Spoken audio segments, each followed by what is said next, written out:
Assalamualaikum warahmatullahi wabarakatuh. Waalaikumsalam warahmatullahi wabarakatuh. Alhamdulillahirabbil alamin. Puji syukur marilah kita panjatkan kepada Allah Subhanahu wa taala atas berkat limpahan rahmat dan nikmatnya kita dapat melaksanakan acara diseminasi pengibasan pemahaman dan penerapan pengalaman budaya positif pada siang hari ini. Yang terhormat Ibu Kepala Sekolah UPT SDN 10 Sitium, Ibu Sulastri SPD. Yang terhormat Bapak Ibu rekan-rekan pegawai SDN 10 Sitium dan rekan-rekan PL yang hadir pada acara siang hari ini. Sholawat serta salam kita sampaikan kepada Allah Subhanahu wa taala karena berkat limpahan rahmat dan nikmatnya kita dapat melaksanakan acara ini. Kita berdoa supaya acara ini bisa berjalan hingga akhir nanti dengan lancar. Baiklah, tanpa memperpanjang kata-kata mukadimah, langsung saja kita masuki acara, yaitu acara pertama pembukaan yang sedang berlangsung. Sebelum memasuki acara kedua, alangkah baiknya kita membaca basmalah bersama-sama. Bismillahirrahmanirrahim. Acara kedua yaitu menyanyikan lagu Indonesia Raya. Hadirin dipersilahkan untuk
acara selanjutnya yaitu sambutan kepala sekolah kepada Ibu Kepala Sekolah UPT SDN 10 Sitium. Dipersilakan.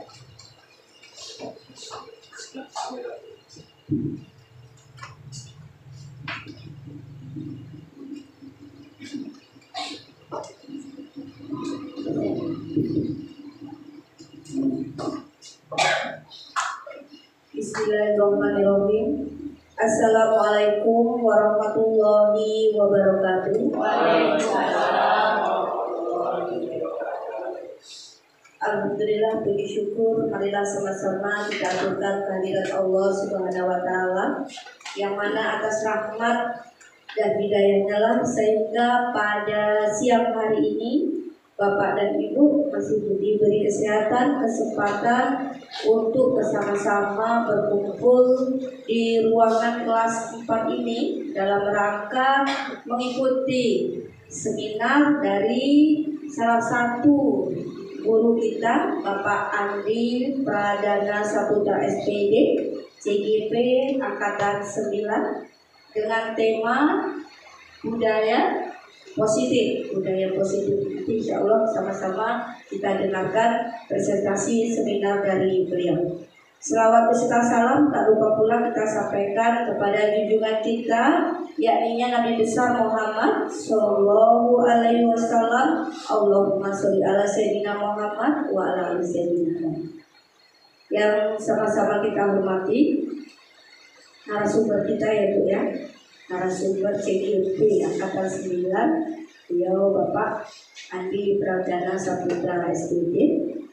Yang sama-sama kita hormati Bapak dan Ibu Majelis Guru hebat UPT SDN 10 Priuk. Selanjutnya kepada adik-adik mahasiswa Unari yang sedang PL di UPT SDN 10 Priuk yang Ibu cintai dan Ibu banggakan. Baik, pada kesempatan siang hari ini Ibu diminta untuk memberikan sedikit kata sambutan mengenai kegiatan seminar yang dilakukan oleh salah seorang CGP kita yang alhamdulillah pada siang hari ini akan menseminarkan aksi nyatanya aksi nyata dari Bapak Andi untuk penyelesaian tugas modul berapa Pak? 1.4 tentang budaya positif. Jadi Bapak dan Ibu nanti sama-sama kita dengarkan rangkaian apa itu budaya positif. Kalau tidak salah namanya budaya positif itu kebiasaan kebiasaan pola tingkah laku, kebiasaan di sekolah yang akan diterapkan oleh guru-guru kita. Nanti kita lihat, kita dengarkan apa ada yang terbaru buat untuk budaya positif di sekolah kita ini. Jadi kegiatan ini sangat bagus, aksi nyatanya nanti sama-sama kita lihat, kita dengarkan bagaimana budaya positif yang akan kita laksanakan di sekolah demi terbentuknya generasi-generasi penerus anak bangsa sesuai dengan tujuan pendidikan nasional pada dalam profil pelajar Pancasila. Ada berapa Bu tujuan dari profil pelajar Pancasila? Ada 6 dimensi Yang pertama, beriman dan bertakwa kepada Tuhan Yang Maha Esa dan berakhlak mulia, berkebenekaan global, mandiri, otonom dan berpikir kritis. Nah, jadi itu nanti kebiasaan seperti apa yang akan diberikan oleh Pak Andi nanti di budaya positif di lingkungan sekolah. Jadi itu mari kita ikuti seminar aksi nyata dari beliau. Mudah-mudahan kegiatan pada siang hari ini dapat berjalan dengan lancar dan kita harapkan kepada Ibu bisa mengikuti dengan baik dan kita ambil hasilnya bersama-sama dan kita laksanakan di sekolah kita. Terima kasih. Assalamualaikum warahmatullahi wabarakatuh.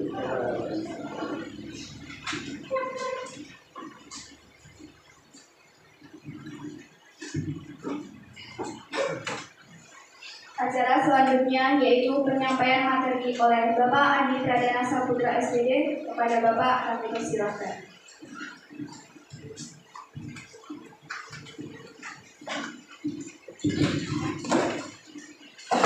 Assalamualaikum warahmatullahi wabarakatuh. Waalaikumsalam. Walaupun sudah siang, sudah sore, semoga masih semangat ya ibu-ibu, bapak ibu semuanya. Semangat.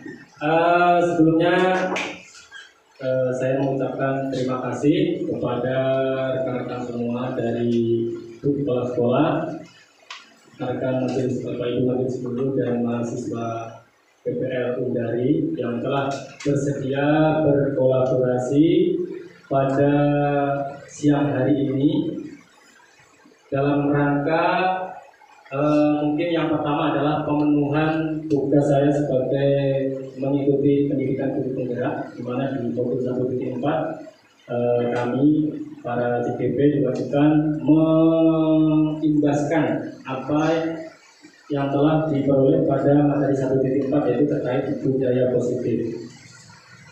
Selanjutnya mungkin di sini nanti banyak sekali materinya.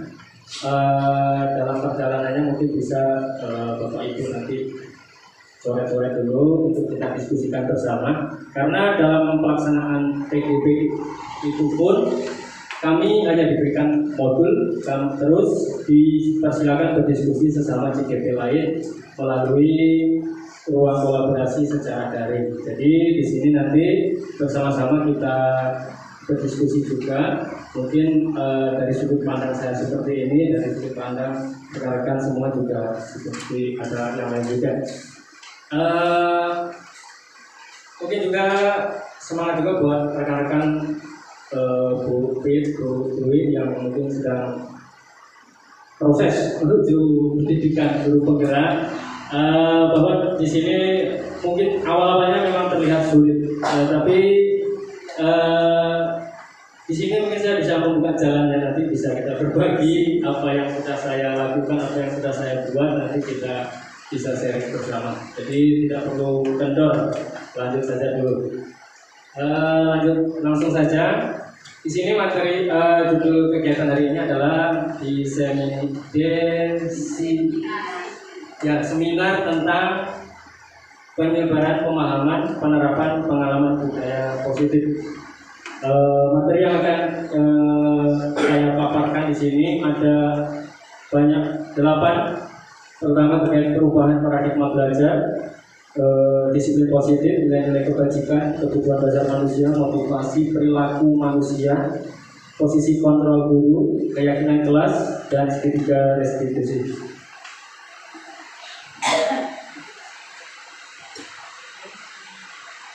Pembelajaran dengan paradigma baru.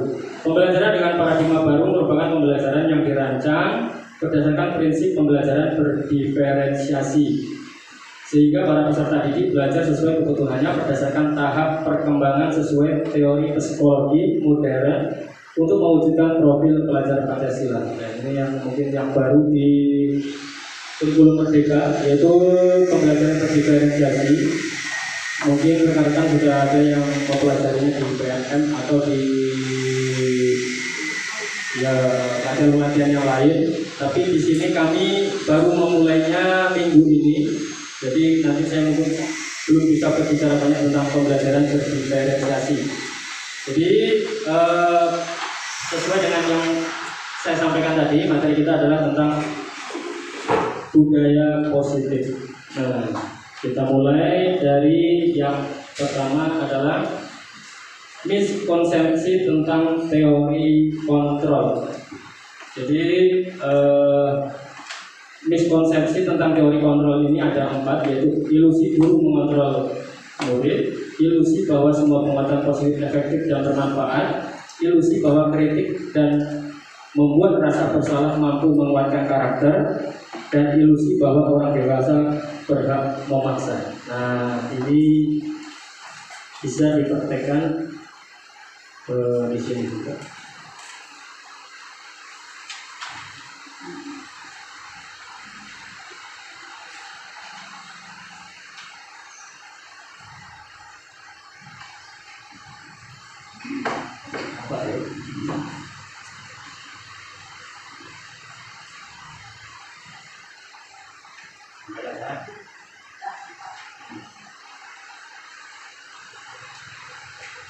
Untuk kegiatan pemantik mungkin mau dicobakan juga boleh. Ini jadi kegiatan pemantiknya adalah tugas, ada kita saling berhadapan, 2 orang yang ada temannya boleh nanti. Yang satu mengepalkan tangan. Jadi coba bayangkan bahwa yang mengepalkan tangan itu sedang menyimpan sesuatu yang berharga. Kemudian teman satunya berusaha membuka kepalan tangan dari temannya dengan segala cara. Nah, yang bertugas membuka kepalan tangan itu boleh dengan membujuk, menghardik, mengintimidasi, memarahi, menggoda, menggelitik, apa saja boleh dilakukan. Yang penting kepalan tangan tersebut dibuka. Nah, mau dicobakan? Nggak apa-apa. Coba ini, Ika sama Nurila bisa dicontohkan. Siapa yang apa? Kira-kira apa yang disimpan dalam kepala? Gantian. Coba, siapa yang mengepal siapa?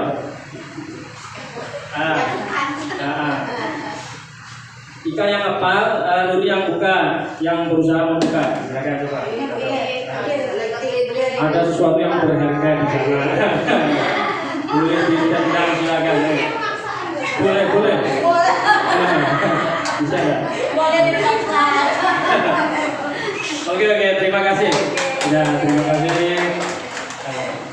pada Ika dan Nuri yang telah mensimulasikan kegiatan membuka tangan tadi. Jadi di situ yang bisa kita simpulkan adalah ini bertanya, apakah tangan dari Ika tadi bisa berkemungkinan terbuka atau tertutup? Berkemungkinan ya Bapak. Nah, bisa kemungkinan terbuka, bisa berkemungkinan tertutup. Nah, jadi mungkin nanti si Nuri punya jurus yang lain dan akhirnya terbuka, atau Ika punya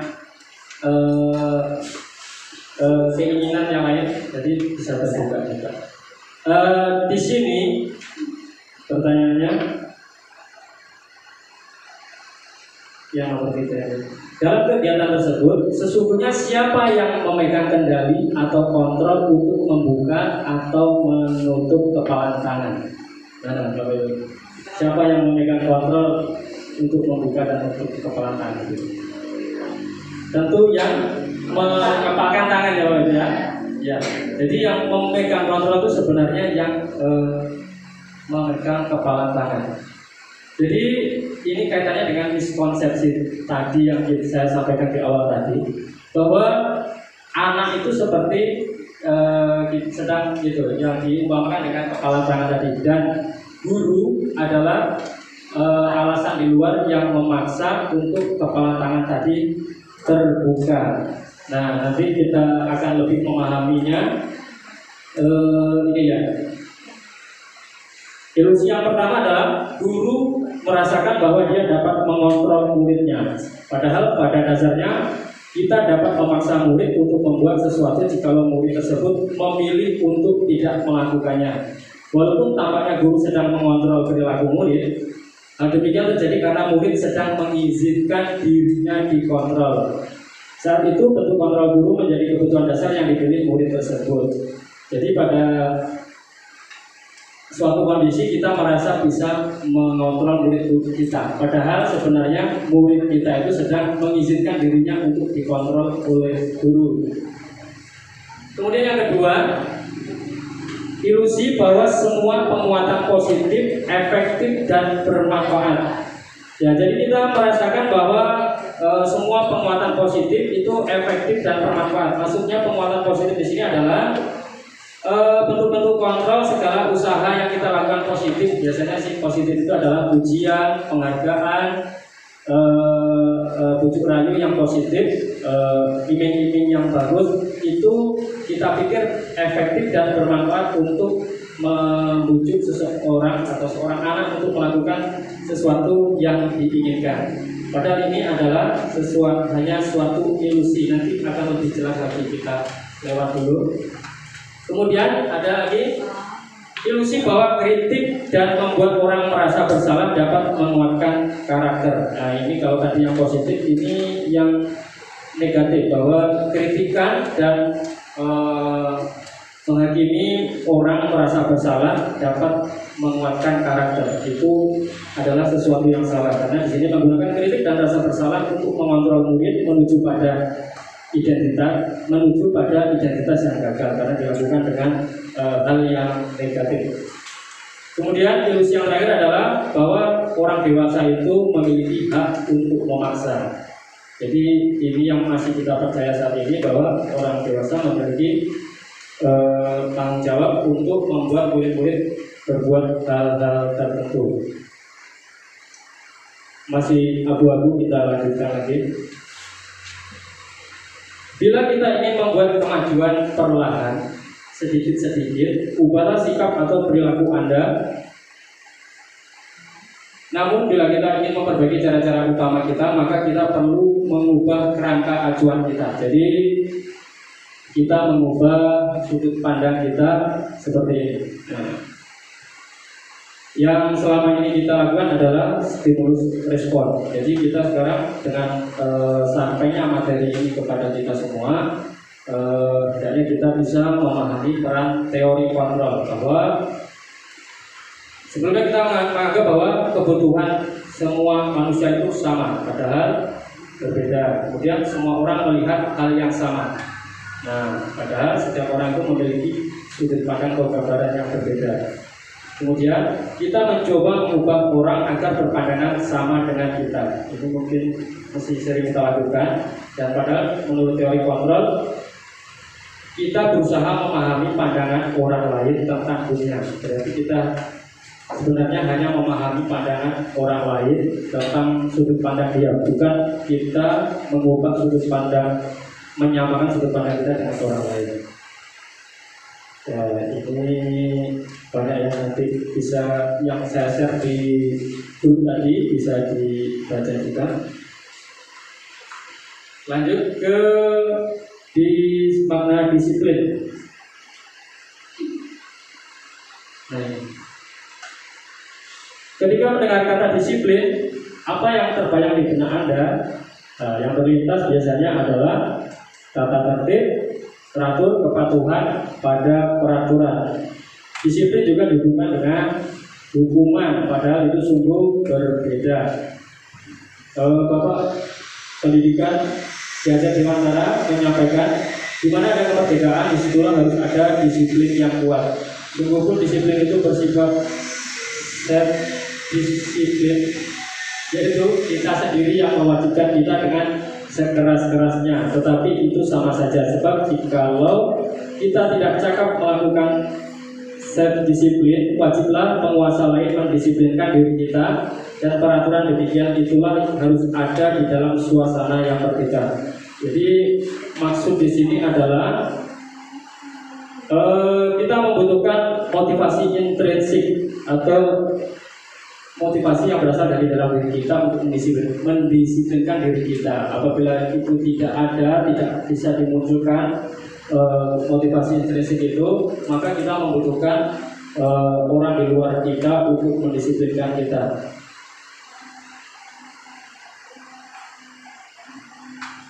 Kita lanjutkan.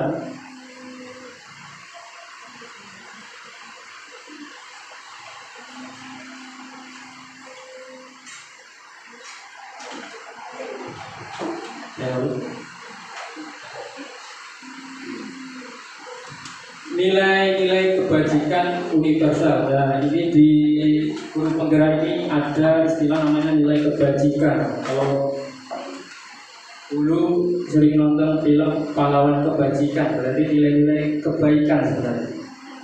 Nah, apa itu nilai-nilai kebajikan?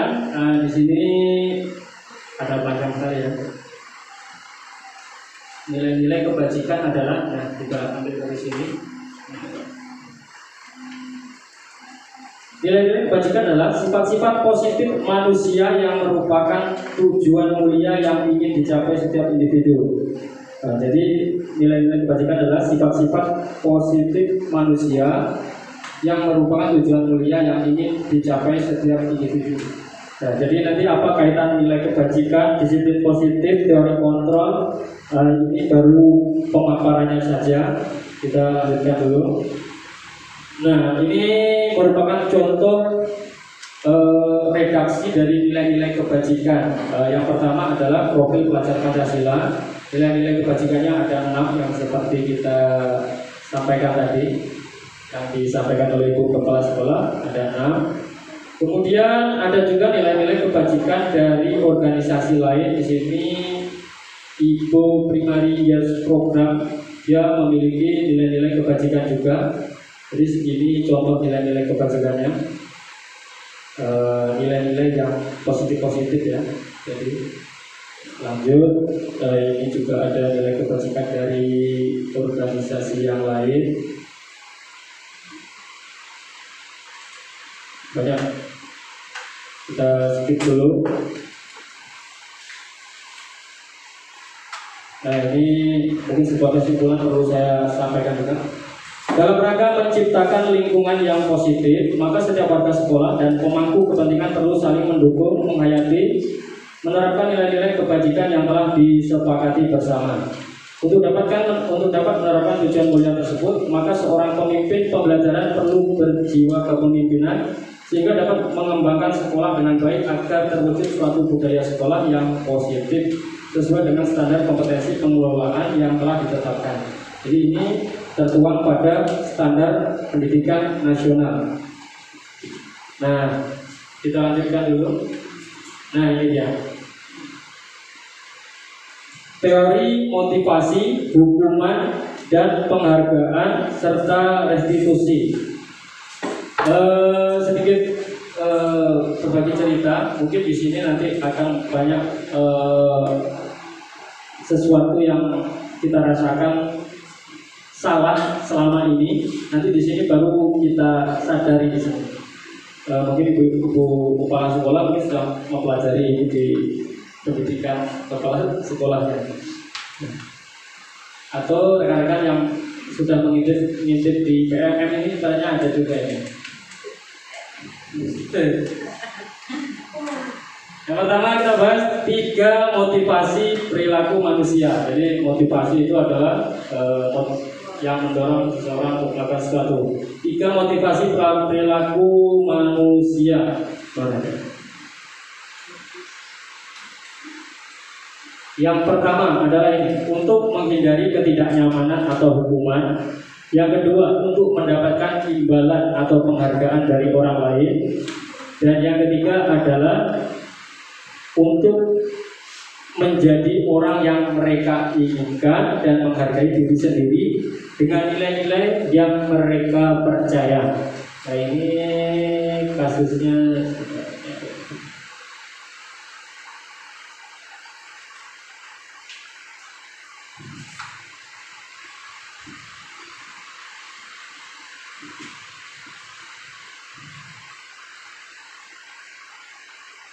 Ini ada pertanyaan pemantik.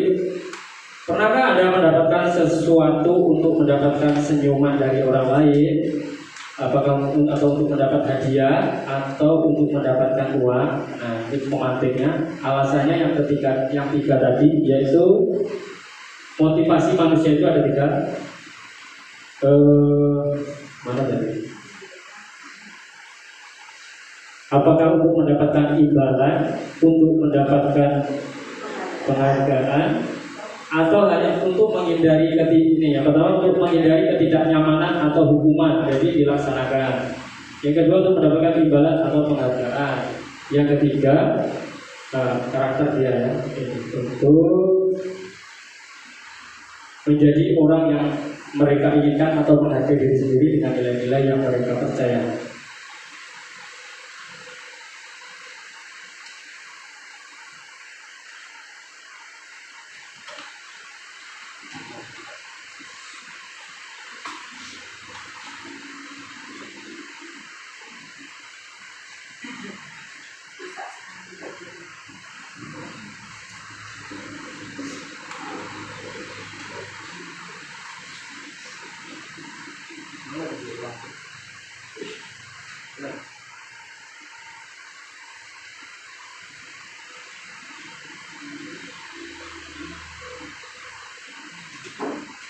Nah, sebagai seorang guru, saat Anda hadir mengajar di kelas tepat waktu, motivasi apakah yang mendasari tindakan Anda dari yang 3 tadi? Apakah Anda datang tepat waktu karena tidak ingin ditegur oleh atasan Anda dan kemudian mendapat surat peringatan? Nah, kalau alasannya itu berarti motivasi kita adalah menghindari ketidaknyamanan atau hukuman.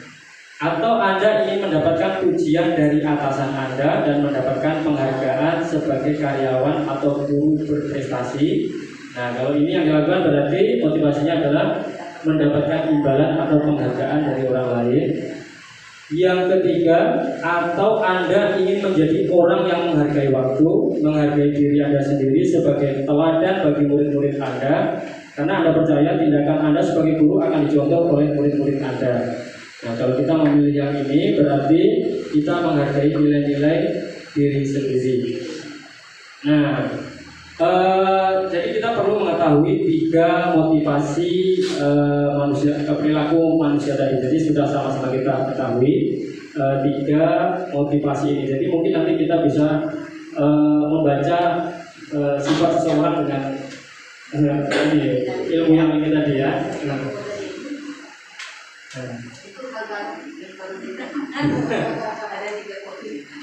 Nah ini sekarang hukuman dan penghargaan. Ada sebuah kasus, sama-sama kita baca. Iva kurang menguasai pelajaran matematika, sehingga pada saat pelajaran tersebut berlangsung, dia lebih banyak berdiam diri atau menggambar di buku pelajarannya. Pada saat guru matematikanya, Pak Seno, menanyakan pertanyaan, Iva menjadi gugup dan tak sengaja menjatuhkan tasnya dari kursi, serta tiba-tiba menjadi gagap pada saat berupaya menjawab. Seluruh kelas pun tertawa melihat perilaku Iva yang bicara, tergagap dan terkejut tersebut. Pak Seno pada saat itu membiarkan teman-teman Iva menertawakan Iva yang tergagap dan malu luar biasa, dan malah minta Iva untuk maju ke depan dan berdiri di depan kelas sambil menunjuk hidungnya karena tidak bisa menjawab pertanyaan Pak Seno. Kelas makin gaduh dan anak-anak pun tertawa melihat Iva di depan kelas memegang ujung hidungnya. Jadi ada seorang anak yang dihukum oleh gurunya di depan kelas memegang hidungnya karena kedapatan menggambar di buku pelajarannya saat jam pelajaran matematika. Pertanyaannya, menurut Anda tindakan Pak Seno terhadap Iva adalah sebuah hukuman atau konsekuensi? Ada yang bisa berpendapat hukuman apa konsekuensi? Ada hukuman konsekuensi. Nah, nanti kita bahas lagi apa itu hukuman, apa itu konsekuensi. Nah, ada 3 di sini: hukuman, konsekuensi, dan restitusi. Nah, nanti restitusi kita bahas terakhir.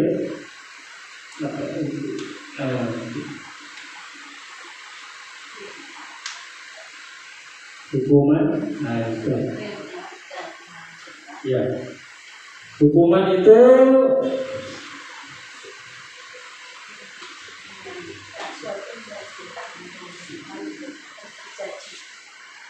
ya, hukuman itu banyak efeknya. Ini adalah apa judul di atasnya dulu? Perbedaan dari hukuman, konsekuensi, dan restitusi. Kita lakukan.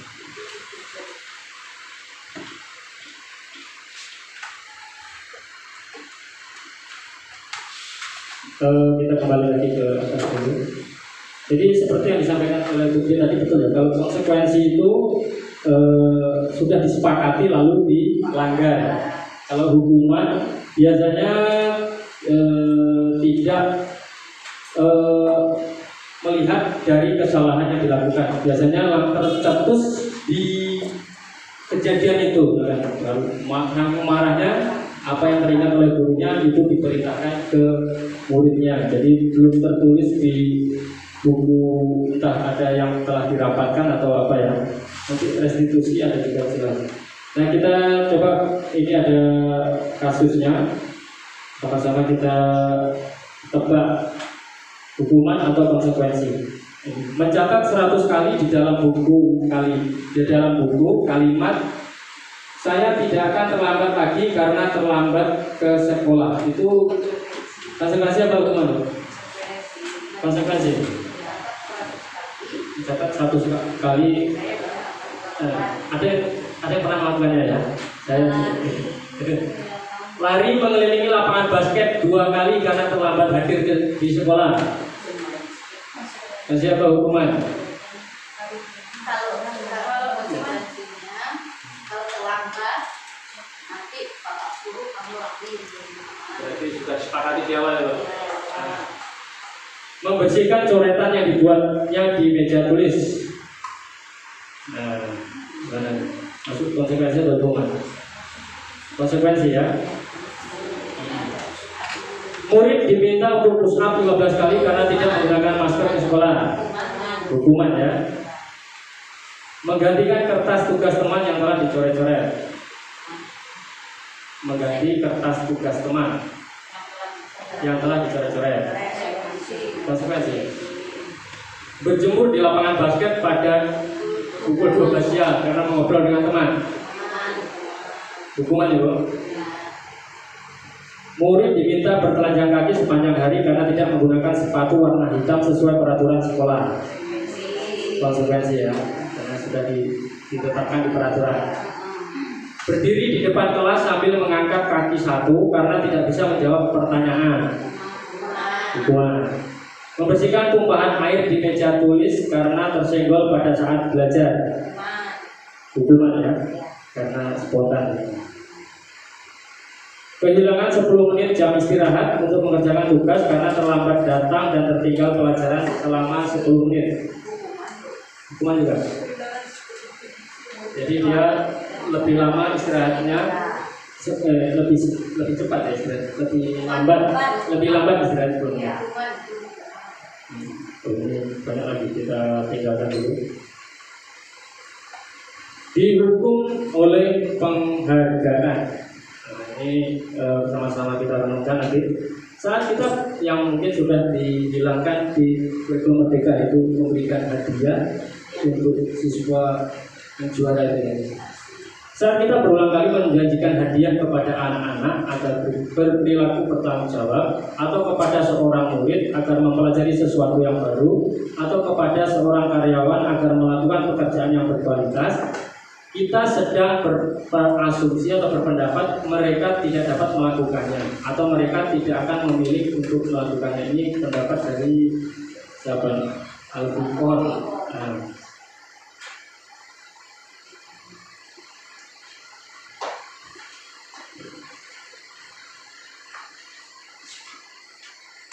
Nah, ini pendapat dari Apikon tadi, bahwa penghargaan ini sebenarnya tadi judulnya adalah dihukum oleh penghargaan. Penghargaan itu mempunyai pengaruh jangka pendek dan jangka panjang. Nah, penghargaan efektif jika kita menginginkan seseorang melakukan sesuatu yang kita inginkan dalam jangka waktu yang pendek. Tapi jika kita menggunakan penghargaan lagi dan lagi, maka orang tersebut akan bergantung pada penghargaan yang diberikan, serta kehilangan motivasi dari dalam kalau tidak ada penghargaan yang ditawarkan ya.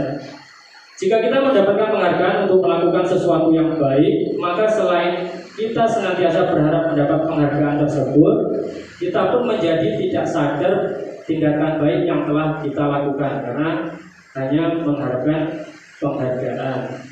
Mungkin mulai terasa ya. Saya membantu ibu saya nanti di ini apa gitu ya.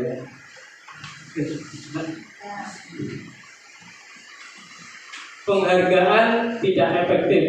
Suatu penghargaan adalah suatu benda atau peristiwa yang diinginkan, yang dibuat dengan persyaratan hanya jika Anda melakukan hal tersebut, maka penghargaan didapatkan.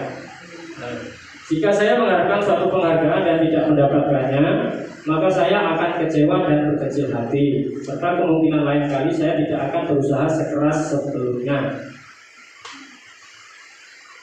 Jika kita memberikan seseorang suatu penghargaan untuk melakukan sesuatu, maka kita harus terus-menerus memberikan penghargaan itu jika kita ingin orang tersebut meneruskan perilaku yang kita inginkan. Nah, ini yang PR kalau kita terbiasa memberikan penghargaan. Orang yang berhenti merokok atau orang yang berusaha diet menguruskan badan bila diberikan penghargaan hampir pasti tidak berhasil. Karena kenapa begitu? Ada yang bisa menjelaskan? Orang berhenti merokok atau orang yang diet kalau diberi penghargaan pasti tidak berhasil. Karena merokok ataupun diet itu harus dari diri sendiri ya. Nanti kalau nggak ada penghargaannya, dia merokok lagi atau gemuk lagi.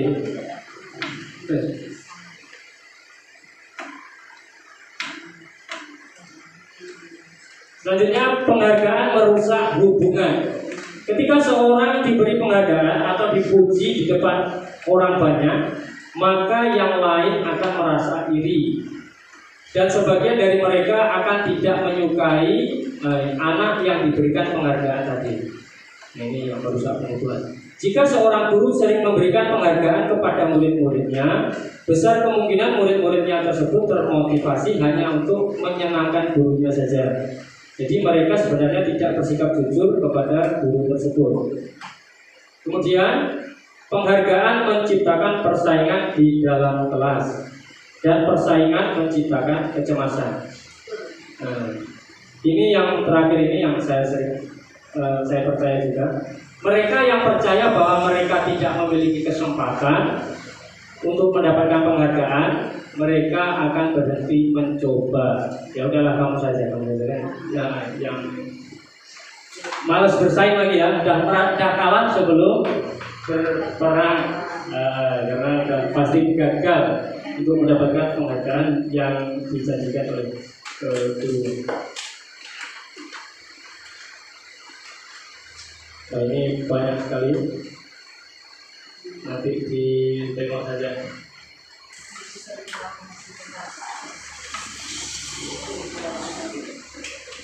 Nah, ini yang baru tadi. Silakan sambil materi boleh konsumsi dulu. Minum atau makan bapak ibu.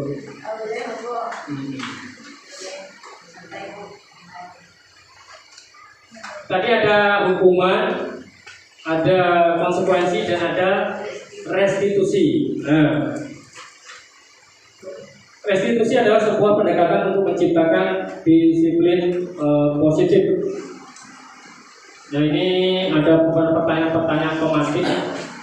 Dalam sebuah acara pesta ulang tahun, teman Anda memecahkan gelas. Apakah Anda akan membiarkan dia membayar harga gelas yang dipecahkannya? Gimana kira-kira itu? Bagusnya bagaimana? Dimaafkan? Maafkan saja atau gimana? Tidak sengaja. Iya. Kemudian ini yang kedua, Anda sudah janji bertemu dengan teman Anda, namun ternyata dia juga memiliki janji penting bertemu orang lain di tempat lain, dan Anda terpaksa naik taksi untuk menemui teman Anda di tempat itu. Apakah Anda akan meminta teman Anda membayar biaya taksi Anda menuju ke tempat tersebut? Tidak ya? Minta ada yang seperti itu. Ini nggak ada taksi ya, Bu. Kalau jauh, ini kalau mau. Pegawai Anda membuat kesalahan. Suruh ganti argonya deh ya, bayarin.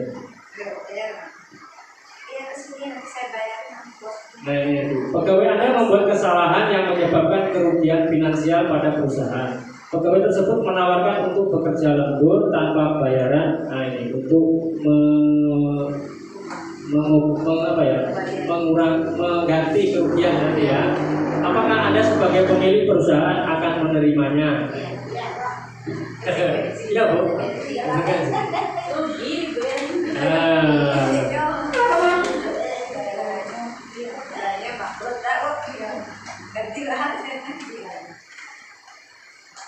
Nah, ini ada penguatannya.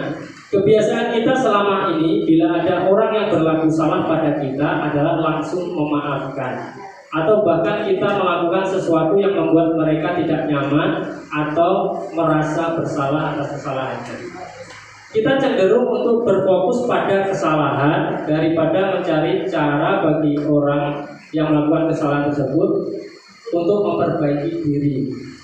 Kita lebih fokus pada cara mereka membayar akibat dari kesalahan mereka daripada mengembalikan harga diri mereka. Membuat kondisi menjadi impas menjadi lebih penting daripada membuat situasi menjadi benar. Jadi ini sebenarnya sesuatu yang yang salah ya, membuat kondisi menjadi impas tadi. Memaafkan orang, memaafkan itu malah jadi sesuatu yang salah di sini. Memaafkan kesalahan orang, iya, jadi sama ini.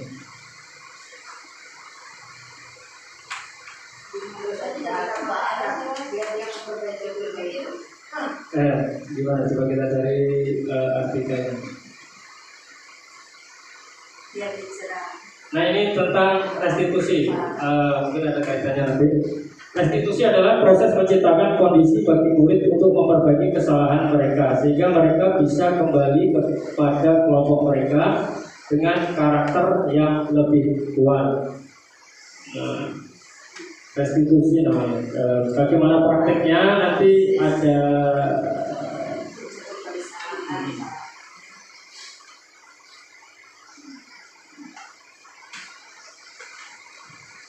Nah ini dia. Ciri-ciri restitusi bukan untuk menebus kesalahan, namun untuk belajar dari kesalahan. Sama-sama kita baca. Ketika murid berbuat salah, guru tidak mengarahkan untuk menebus kesalahannya dengan membayar sejumlah uang, memperbaiki kerugian yang timbul, atau sekedar meminta maaf. Karena kalau fokusnya ke sana, maka murid yang berbuat salah akan fokus pada tindakan yang bersifat eksternal, yaitu untuk menebus kesalahan dan menghindari ketidaknyamanan. Bukannya yang lebih bersifat internal, yaitu pada upaya perbaikan diri. Biasanya setelah menebus kesalahan, orang yang berbuat salah akan merasa sudah selesai dengan situasi itu, sehingga merasa lega karena seolah-olah kesalahan tidak pernah terjadi. Kalau reaksi dari kita adalah memberikan sebuah kesempatan untuk menebus kesalahannya. Jadi kalau itu dilakukan, maka yang bersangkutan merasa lega karena seolah-olah kesalahan tidak pernah terjadi.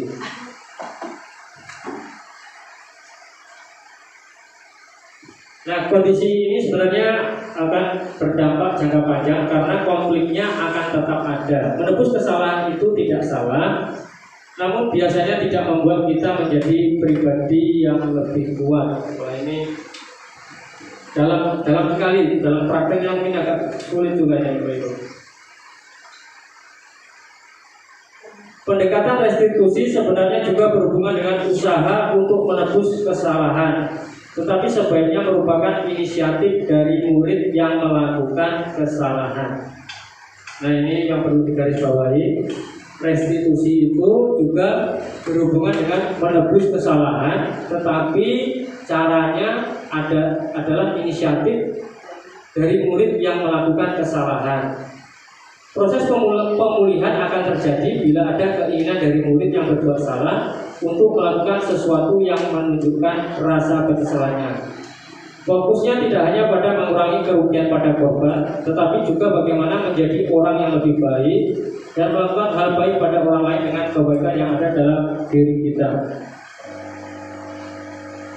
Nah, ini panjang sekali. Nanti ada prakteknya tentang restitusi ini. Kita lanjut dulu.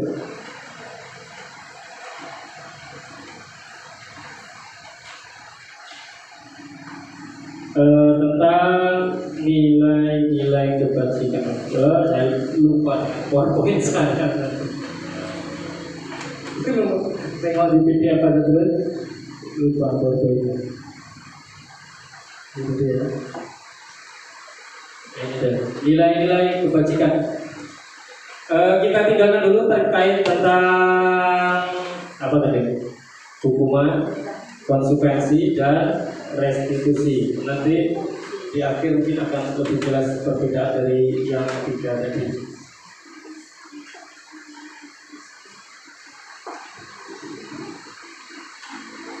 Untuk mencairkan suasana ini karena masuk penilaian juga ya Bapak ya. Kita harus ice breaking. Ice breakingnya sudah saya downloadkan, tinggal kita praktekkan. Kita yang ringan dulu. Ya, oke.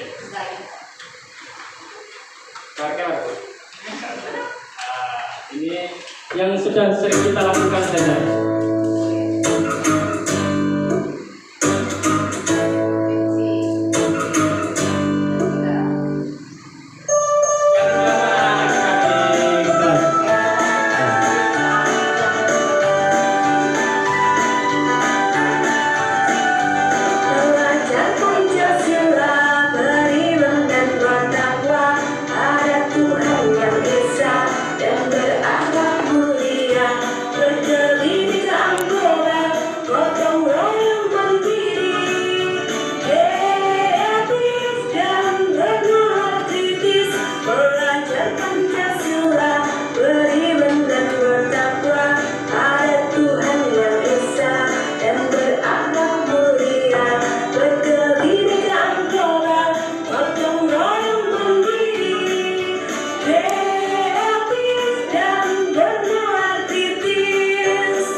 berdiri Pak, artinya ini udah pegel. Berdiri ya, boleh boleh.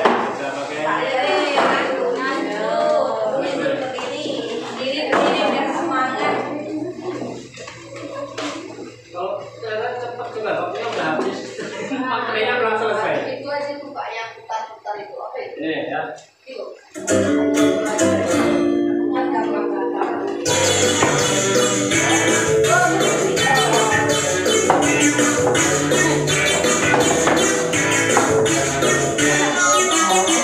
Tangan diputar-putar bertepuk tangan diputar-putar pegang bahu, tangan diputar-putar pegang bahu, digoyang-goyang, digoyang-goyang, digoyang-goyang, tangan diputar-putar bertepuk tangan diputar-putar pegang bahu, tangan diputar-putar pegang bahu, digoyang-goyang, digoyang-goyang, digoyang-goyang, diputar-putar, diputar ke atas, diputar-putar, diputar ke bawah, diputar-putar, diputar ke kanan, diputar-putar, diputar ke kiri.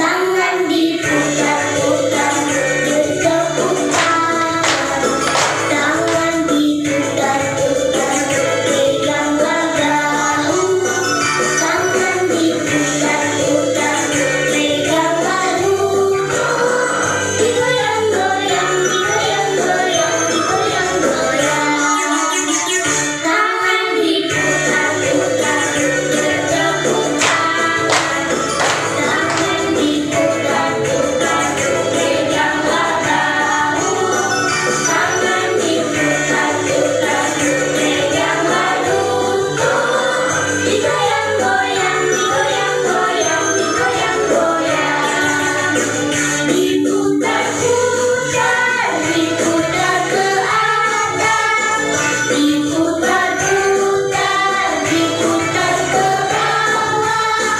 diputar-putar, diputar ke kanan, diputar-putar, diputar ke kiri.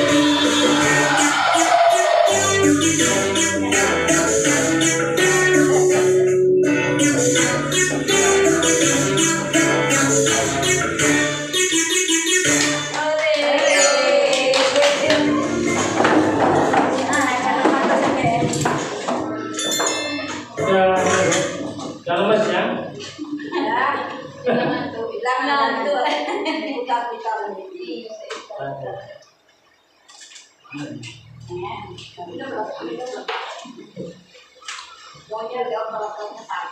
Nilai-nilai kebajikan. Nah, ini belum bisa dulu nih. Apa itu nilai-nilai kebajikan? Kita akan. Nilai-nilai kebajikan adalah sifat-sifat positif manusia yang merupakan tujuan mulia yang ingin dicapai setiap individu. Nah ini, udah tadi ya, nilai-nilai kebajikan. Profil para kebajikan itu. Nah, kelewat. Ini juga udah. Padahal buatnya lembur terlalu lupa. Nah,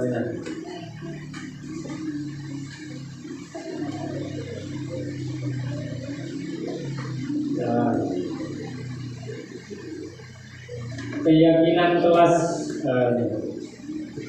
nanti mungkin ada yang baru ini ya, keyakinan kelas apa itu ini keyakinan kelas Keyakinan. Apa itu keyakinan kelas? keyakinan kelas. Apa itu keyakinan kelas? Mengapa keyakinan kelas bukan peraturan kelas? Nah, kita baca bersama-sama saja. Ya. Mengapa keyakinan kelas? Mengapa tidak peraturan kelas saja? Mengapa adanya keyakinan kelas penting untuk terbentuknya sebuah budaya positif? Bagaimana mewujudkannya? Kita tengok di sini.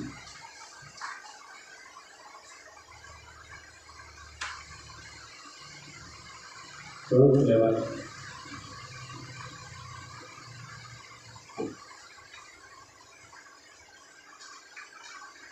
Nah ini, mengapa kita memiliki peraturan tentang penggunaan helm pada saat mengendarai kendaraan roda 2? Nah, jawabannya mungkin adalah karena untuk keselamatan. Ada juga yang mungkin untuk biar tidak ditilang tidak kenyamanan. Mengapa kita memiliki peraturan tentang penggunaan masker dan mencuci tangan setiap saat? Jadi alasannya adalah untuk kesehatan dan keselamatan. Nah, nilai-nilai inilah yang disebut dengan nilai kebajikan tadi. Keselamatan, kesehatan. Nah, inilah yang nanti akan dijadikan keyakinan kelas. Mungkin masih nyambang, jadi di sini ada lebih jelasnya.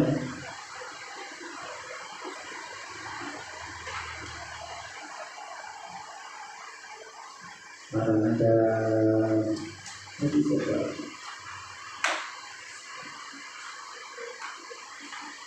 keyakinan kelas.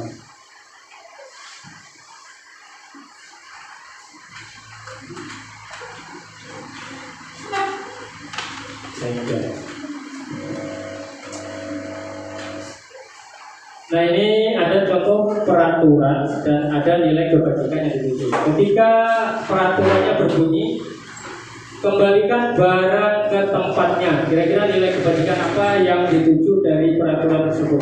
Kembalikan barang ke tempatnya. Bertanggung jawab, ya. Nah, bertanggung jawab. Nilai kebajikannya adalah bertanggung jawab. Dilarang mengganggu orang lain. Berarti saling menghargai, gitu, Bang. Hadir di sekolah 15 menit sebelum pembelajaran dimulai. Disiplin. Dilarang melakukan kekerasan. Dilarang melakukan kekerasan. Bisa masuk ke saling menghargai. Dilarang menggunakan narkoba. Keselamatan bisa, kesehatan bisa, ya. Bergantian atau menunggu giliran. Disiplin. Ini kebajikan yang itu. Dilarang merokok. Kesehatan. Gunakan masker. Kesehatan. Berjalan di kelas, berjalan di koridor, itu ya. Disiplin. Nah, sebentar kita lanjut.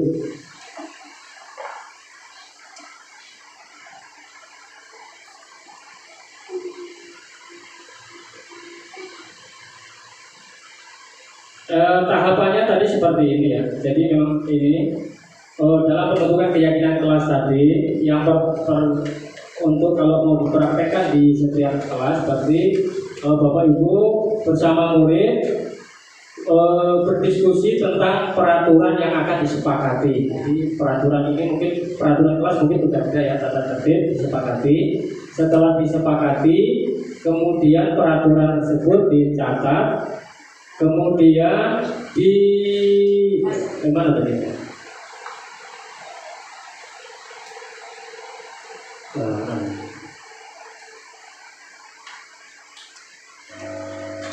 Ini ya udah surat pendapat. Setelah itu di papan tulis berkata sekarang prosedur disusun menggunakan kalimat yang positif. Jadi kata yang dilarang. Kasih ampun dulu Bapak Ibu untuk mengajarkan. Alhamdulillah materinya cukup bagus ya Pak ya. Yang kita tanyakan masalah tentang keyakinan kelas tadi ya Bu ya. Bapak Ibu, keyakinan kelas. Apa bedanya keyakinan kelas dengan kesepakatan kelas? Iya. Apakah keyakinan kelas itu harus tertulis dan waktunya itu lama apa jangka panjang apa jangka pendek? Mungkin itu saja. Kalau kesepakatan kan biasanya aturan pada waktu itu ya Pak ya. Aku atur biasanya masuk jam matematika aturannya begini-begini, kesepakatannya begini-begini. Kalau keyakinan kelas itu bagaimana? Kasih Pak. Assalamualaikum warahmatullahi wabarakatuh. Kepala-kepala yang telah menyampaikan pertanyaannya, yaitu apa bedanya keyakinan kelas dengan kesepakatan kelas. Nah, ini nanti kalau jawabannya kurang tepat mau dibantu rekan-rekan lainnya atau menambahkan. Kalau dari menurut saya, kalau kesepakatan kelas itu hampir sama dengan peraturan kelas, dimana kalau kesepakatan kelas itu adalah bunyinya peraturan, tapi yang dibuat bersama-sama di dalam kelas. Jadi kalau kesepakatan itu redaksinya saja mungkin beda dengan keyakinan kelas. Kalau kesepakatan kelas itu masih umpamanya bunyinya adalah tidak boleh ketika guru mengajar kita harus memperhatikan, atau tidak boleh berkelahi di dalam kelas. Assalamualaikum warahmatullahi wabarakatuh. Terima kasih kesempatannya pada Pak Andi. Di sini yang ingin saya tanyakan kepada Pak Andi, ini kan tentang budaya positif. Untuk menerapkan budaya positif kepada murid-murid kita, terutama di SD 10 Sedung ini, untuk murid-murid yang kurang disiplin atau peraturan-peraturan yang lain lah yang dilanggar gitu, sebaiknya di sini kita sebagai guru, manakah langkah yang lebih baik kita ambil, hukuman ataukah konsekuensinya untuk bisa merubah watak anak tersebut? Sekian, terima kasih. Pertanyaan dari Pak Rian terkait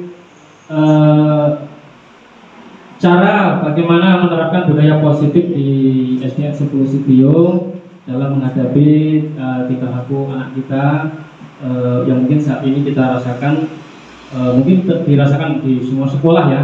Bagaimana cara menerapkan budaya positif ini? Apakah kita menerapkan hukuman, konsekuensi atau restitusi ya? Dengan sampainya wawasan ini kepada kita semua, atau materi tentang budaya positif ini kepada kita semua, walaupun dalam penyampaiannya belum full, tapi PDF-nya kan sudah sampai ke rekan-rekan semuanya, mungkin bisa didalami nanti di rumah atau di lain waktu. Maksudnya begini, ketika materi ini sudah sampai, tentu kita akan dalam menyikapi anak, kita harus memilih pilihan yang terbaik, yaitu dengan maksudnya adalah fungsi yang terbaik. Kalau tadi ada 5 posisi kontrol, guru kan yang paling baik adalah manajer. Itu sempat menjadi diskusi kami yang sangat alot di ruang kolaborasi itu, karena ada yang penghukum, ada teman, ada pemantau, ada apa lagi? Pembuat kesalahan ya.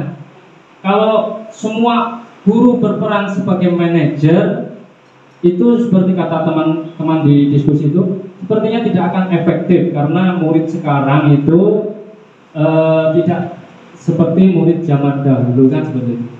Nah, jadi bagaimana? Karena malah ada yang mengatakan saya di sekolah itu berperan sebagai malaikat pencabut nyawa, kata teman saya.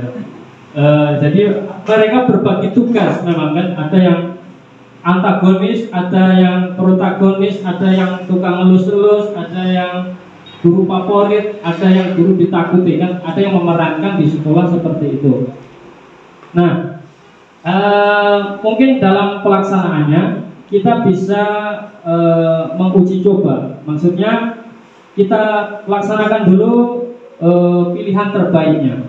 Jadi menggunakan peran manajer. Jadi kalau itu kita laksanakan dan masih belum membuat perubahan, mungkin kita bisa mengambil strategi lain dengan menerapkan yang perannya lain, ataukah nanti karena ada ibu kepala sekolah memahami ada 5 peran itu. Ini nggak bisa kalau kita manajer semua, kita bagi tugas. Contohnya Pak Rian sebagai penghukum, nah, nanti ada Bu Ida sebagai teman, nah, itu berperan sebagai teman. Jadi itu sebenarnya bisa diatur oleh setiap sekolah. Bahkan di rumah kan kita bisa seperti itu ya kan, untuk mengatur anak kita. Mamanya tukang marahin, bapaknya tukang elus-elus belikan sesuatu gitu ya Pak. Jadi berbagi tugas dalam membentuk karakter murid. Jadi kalau dipilih mana yang harus lebih baik, ya kita harus memilih yang sebagai manajer. Dan dalam menyikapi sebuah masalah kita harus memilih tahapan restitusi, itu pilihan terbaiknya. Tapi ya itu tadi ya, melihat kondisi yang ada setelah kita uji coba restitusi, ternyata anak itu malah tambah bandel, maksudnya dikasih hati malah menjadi-jadi. Nah ya udahlah, kita rubah lagi menjadi konsekuensi. Konsekuensi masih apa juga? Ya mungkin pilihannya ke hukuman. Nah itu mungkin alternatif tadi ya. Jadi yang disampaikan tadi adalah alternatif. Kita coba yang paling baik, ketika tidak bisa tentu kita pakai senjata terakhir. Mungkin jawabannya seperti itu Pak Rian. Kalau ada tanggapan dikembalikan. Acara kita pada sore hari ini, ada baiknya kita mengucapkan hamdalah bersama-sama. Alhamdulillah. Saya selaku moderator pada acara hari ini, jika ada tutur kata maupun sikap saya yang kurang sopan, saya pribadi mohon maaf. Saya akhiri dengan wassalamualaikum warahmatullahi wabarakatuh. Waalaikumsalam. Diakhiri dengan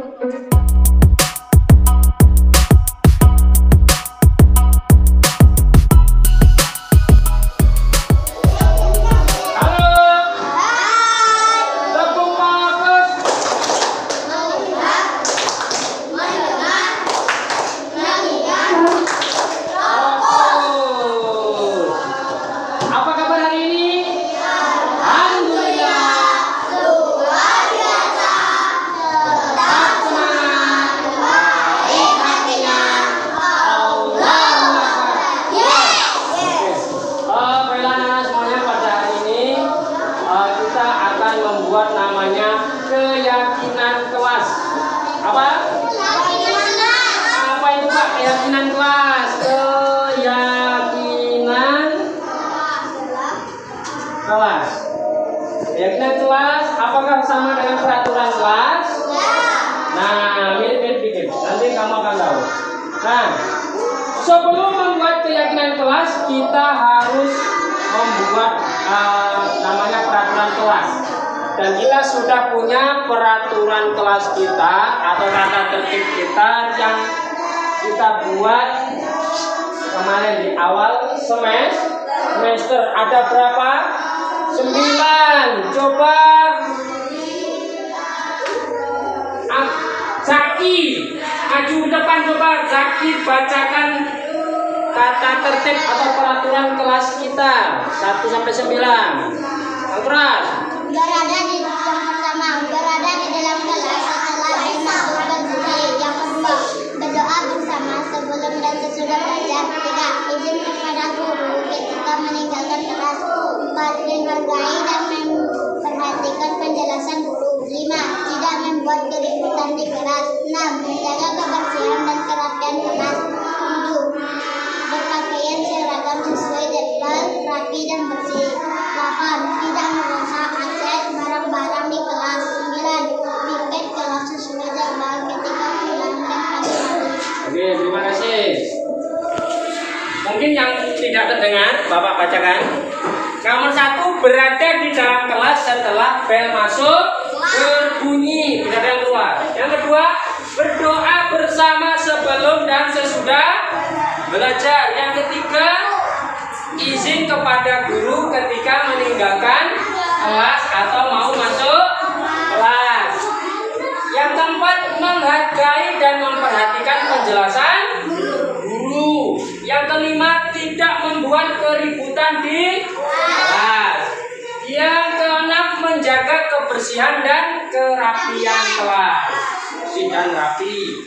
Yang ketujuh, berpakaian seragam sesuai jadwal. Pakaiannya sesuai jadwal. Kemudian pakaiannya juga harus rapi dan bersih. 8, tidak merusak aset. Aset itu adalah barang-barang yang ada di dalam kelas. 9, melaksanakan piket kelas sesuai jadwal ketika pulang dan di pagi hari. Itu baru ada 9. Nah, sekarang Bapak akan memberikan kertas di mana kamu bisa menuliskan kamu peraturan apa yang belum tertulis di sana dan mau kita jadikan peraturan di kelas kita. Tidak boleh membuli, Pak. Nah, kayak gitu. Tidak boleh mengecek nama orang tua. Atau sepatu diletakkan di luar, atau karena nggak ada sana kan masuk kelas mencopot sepatu. Ketika jam istirahat tidak boleh berada di dalam kelas. Nah, silakan dibuat ya. Boleh lebih dari 1. Boleh. 3 boleh Pak. 3 boleh. Satu boleh Pak. 1 boleh. Makan.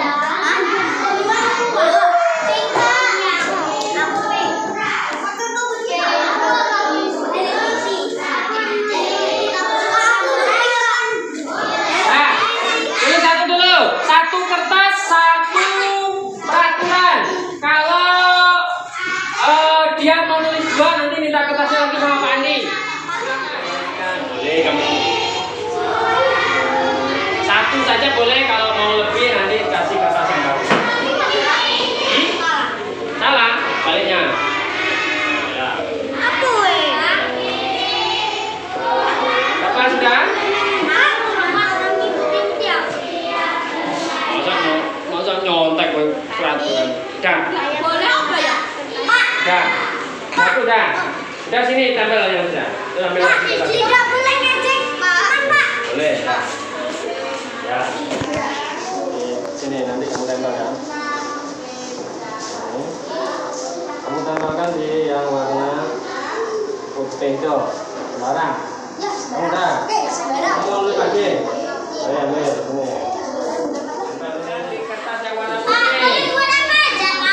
Buat peraturan.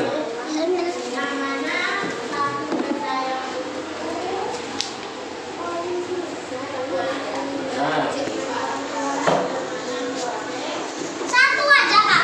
Nah.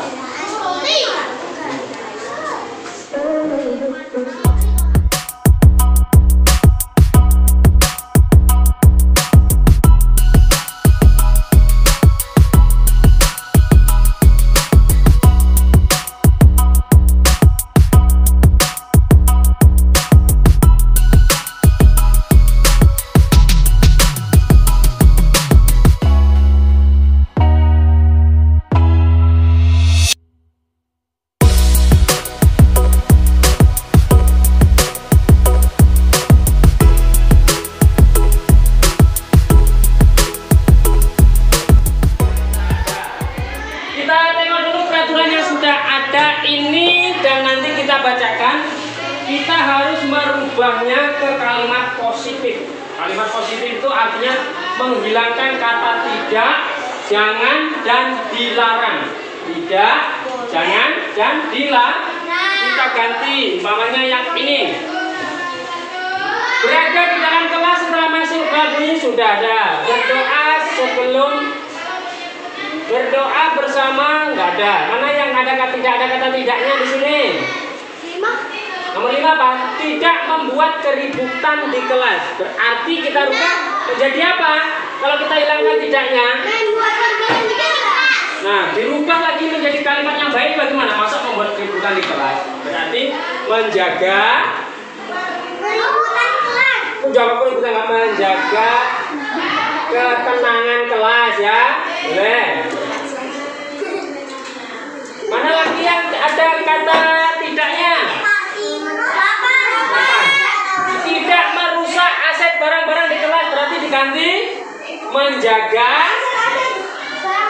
ya, menjaga aset atau barang di kelas. Oke, sekarang kita bacakan yang ada di sini.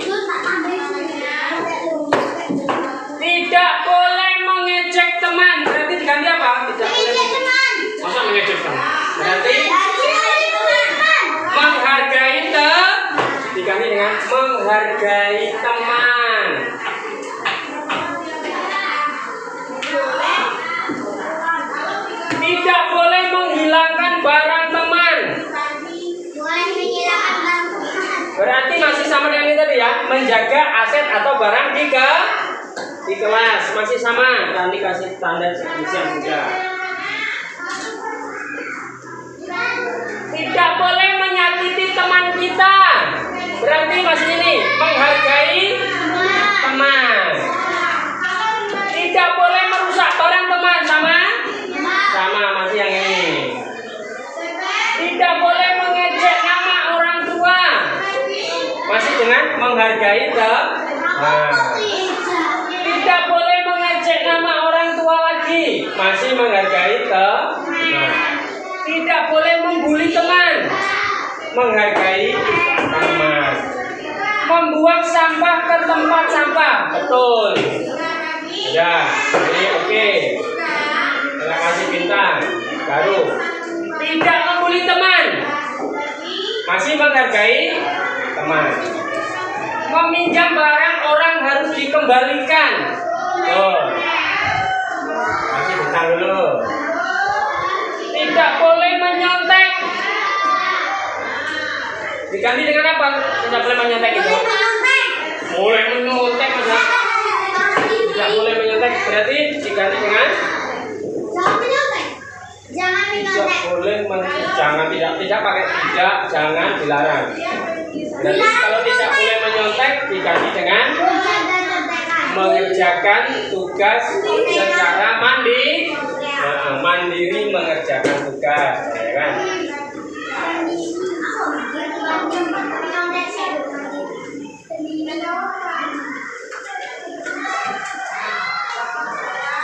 Mengembalikan barang teman udah ya, jika dipinjam. Melepas sepatu benda jika ingin masuk kelas. Oke. Nanti kita tidak boleh mencaci maki, menghargai teman. Tidak boleh menghina, menghargai teman. Tidak boleh menyebut nama orang tua, menghargai teman. Tidak boleh sama ini. Tidak boleh mencoret-coret dinding kelas, berarti menjaga kebersihan kelas. Sudah ada sini? Sudah ada. Menjaga fasilitas kelas, masih ada? Ya. Tidak boleh pukul-pukulan, menghargai teman. Nah, ini yang Andi kasih bintang berarti yang baru ditambah yang ini, tambah ini. Ini masih namanya adalah peraturan kerjaan kan yang mau kita buat adalah keyakinan kelas. Keyakinan kelas itu lebih umum dari peraturan kelas. Nah, sekarang Pak Andi apakah di sini pakai spidol ya? Keyakinan kelas.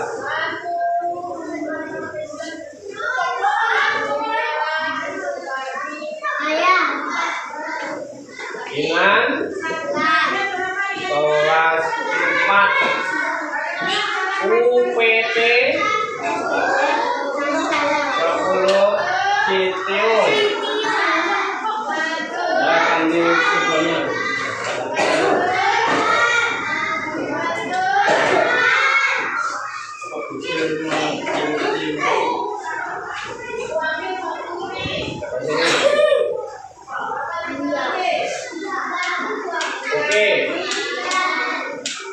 Berada di dalam kelas setelah bel masuk berbunyi, berarti itu kamu adalah sifat yang baiknya apa kalau berada di dalam kelas setelah bel masuk berbunyi itu? Belajar. Adalah disiplin.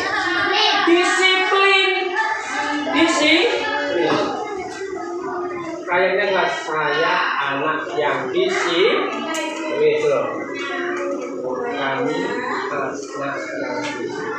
Kami anak Yang disiplin. ya disiplin.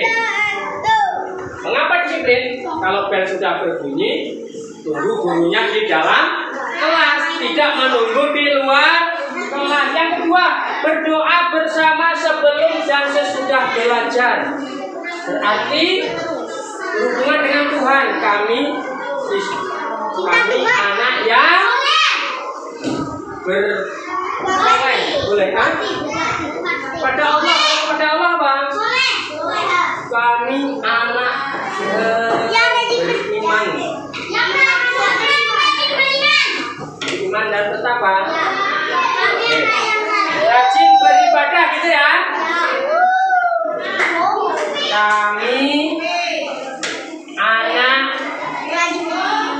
yang rajin beribadah.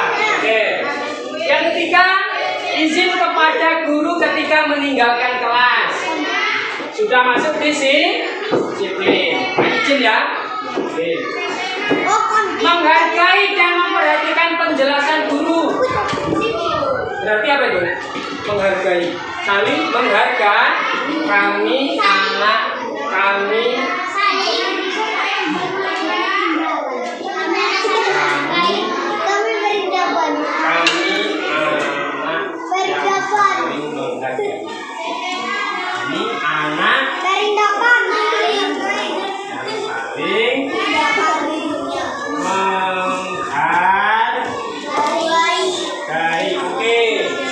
lanjut, tidak membuat keributan di kelas. Tidak membuat keributan di kelas berarti kalau sekolah tenang berarti menjaga apa itu? Ketenangan ya, nyaman ya. Kami anak yang suka itu masuk ke disiplin ya enggak? Tidak berkelahi ya. Masuk disiplin. Selanjutnya menjaga kebersihan dan kerapian kelas. Berarti kami anak yang suka kami anak yang suka bersih dan rapi.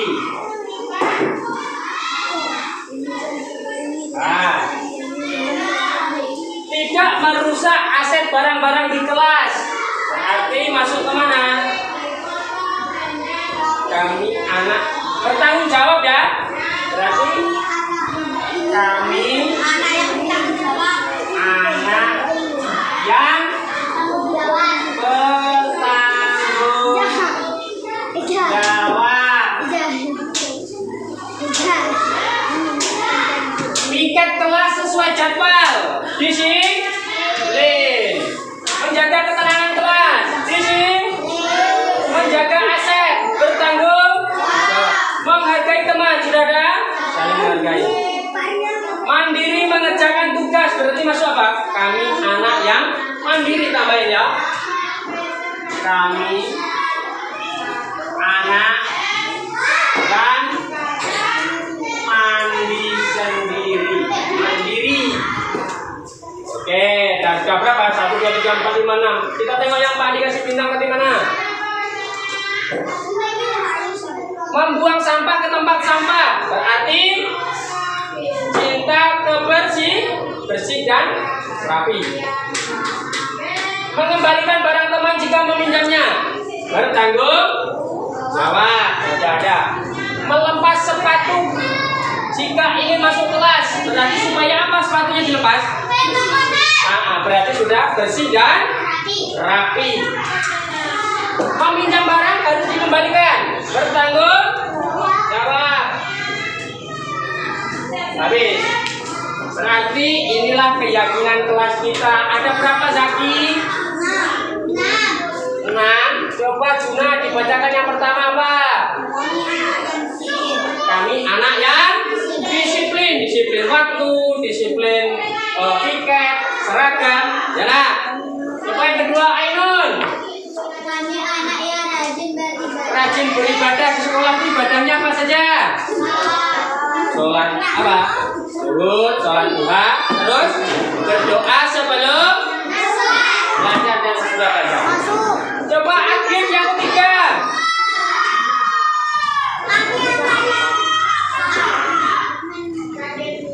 Aji. Kami anak yang saling menghargai. menghargai berarti artinya apa? Tidak ejek-ejekan, tidak pukul-pukulan. Nah, saling sayang dan tolong bersama teman. Selain menghargai teman, juga harus menghargai guru. Bagaimana cara menghargai guru? Memperhatikan, iya, ketika belajar tidak ribut, bersalaman ketika bertemu dengan guru. Yang keempat, ayah. Nah, kalau kamu suka bersih dan rapi berarti kamu harus menjaga kebersihan. Bagaimana cara menjaga kebersihan? Membuang sampah pada tempatnya, apalagi tidak memakai sepatu atau sandal ke dalam kelas. Apalagi menyapu kelas, tidak mencoret-coret dinding. Yang rapi lagi bagaimana? Tidak berbicara kotor. Tidak berbicara kotor itu masuk ke mana? Disiplin. Iya, nggak ada tadi yang membuat. Kalau tidak berbicara kotor itu berarti kami anak yang sopan, benar? Tidak berbicara ke, kita tambahkan lagi berarti kami anak yang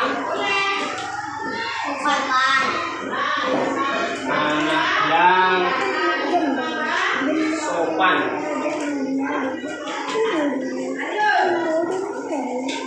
Kayaknya masih menghargai, ya biarin aja nggak apa-apa. Kami anak yang bertanggung jawab. Tadi bertanggung jawab tadi yang bagaimana? Kalau mau pinjam, ya pinjam. Ada yang sering pinjam pena temannya, dikembalikan. Kalau dikembalikan, pas isi Pak Andi sampai habis, nggak ada yang kembali. Wah, berarti tidak bertanggung jawab. Melaksanakan piket sesuai jadwal, sudah ada jadwal piket Senin, tapi tidak piket ada. Mengerjakan tugas yang diberikan guru harus selesai, ada yang nggak selesai harus bertanggung jawab. Selanjutnya apa? Kami anak yang mandiri. Apa tadi anak yang mandiri itu? Tidak mencontek saat ujian atau apa lagi? Yang mandiri. Ya, mengangkat kursi sendiri. Kadang kamu di rumah kalau pakai sepatu dipakein orang tua.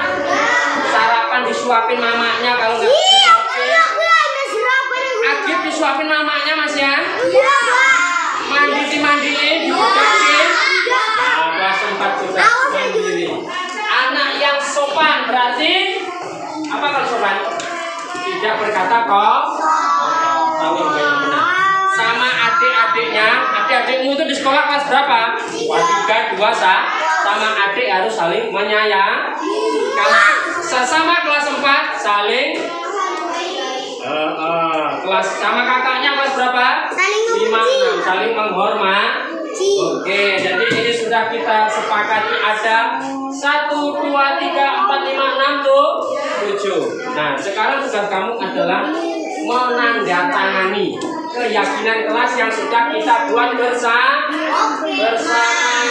Ditandatangani kamu.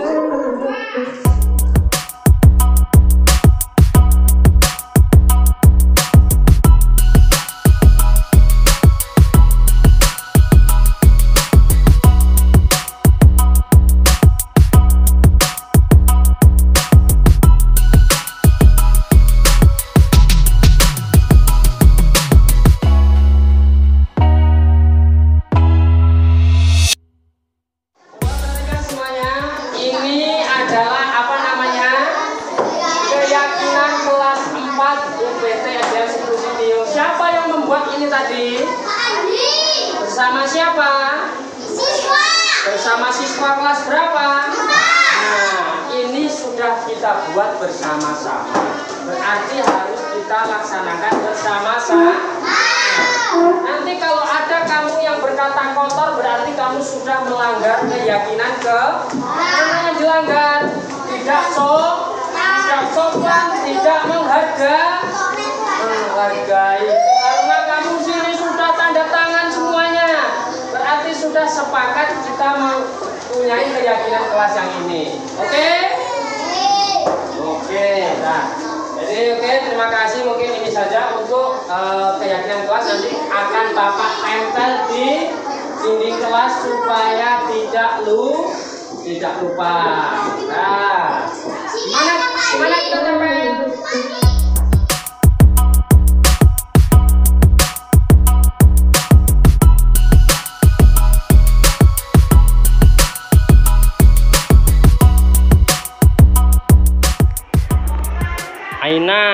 Tadi Aina sudah membuat keyakinan kelas bersama Pak Andi dan teman-teman. Bagaimana perasaan Aina membuat keyakinan kelas?